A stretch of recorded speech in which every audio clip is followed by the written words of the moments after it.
మీరు పెట్టిన వరి పేరేం పేరండి? సైరస్ 11 20 21. ఓకే, ఇప్పుడు మీరు నాటేసి నుంచి స్టార్టింగ్ నుంచి ఏం వాడారండి? స్టార్టింగ్ నుంచి వెళ్ళి వచ్చేసి బయోఫోర్స్ మందు సీ ట్రీట్మెంట్ చేశారు. చెప్పలే కదా. ఓకే, ఆ తర్వాత నాటేసినాక ఎన్ని రోజులకు ఏం మందు ఏం కొట్టారు? ఒకటి బయా నైట్రో ప్లస్ రైట్ లెవెల్ మీ షూస్ కూడా ఎక్కువ కాదు. ఈ రెండు వాడారా?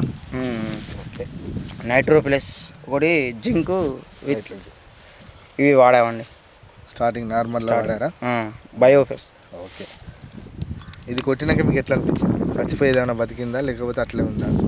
లేదండి, ఇది కొట్టిపోయినాక భారీ చచ్చిపోయేది కూడా మంచిగా. గంట పోసుకుంటారు బాగా? గంట పోసుకుంటాం. ఆ తర్వాత మళ్ళీ ఎన్ని రోజులకు ఏం వాడారు? దాని తర్వాత వచ్చేసి నైట్రో. ఓకే ఓకే, మరి గంట పోసిందా మంచిగా? గంట పోసింది. ఓకే, ఆ తర్వాత ఎట్లా అనిపించింది మరి?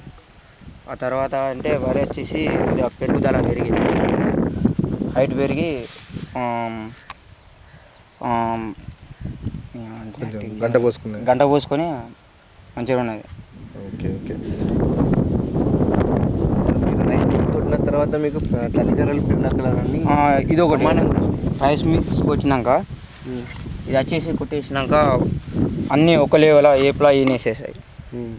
ఒక లెవెల్గా వచ్చేసి ఒక లెవెల్లో ఇన్ని.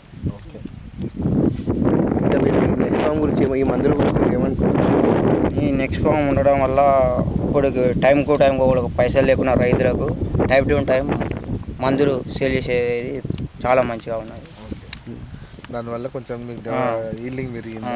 పైసలు మనీ లేకున్నా కూడా టైం టు టైం మందులు. మీరు పక్కనే మన నెక్స్ట్ ఫామ్ కొట్టని ఫీల్డ్లో కూడా ఉంది, సేమ్ వెరైటీ సైరస్ వల్ల 1121. అది ఎలా ఉందండి? అది ఒక లెవెల్ అయినాక తేడా చేంజ్ ఉన్నది. ఇది మస్తు ఉన్నది. మందులు కంపల్సరీ వాడాలి. అదే ఇప్పుడు బెండకు కొట్టారు, ఎట్లా అనిపించింది? బెండ కొడితే నువ్వు దీని రిజల్ట్ చూసి బెండకి ఆడదాం అనుకుంటున్నావు కదా?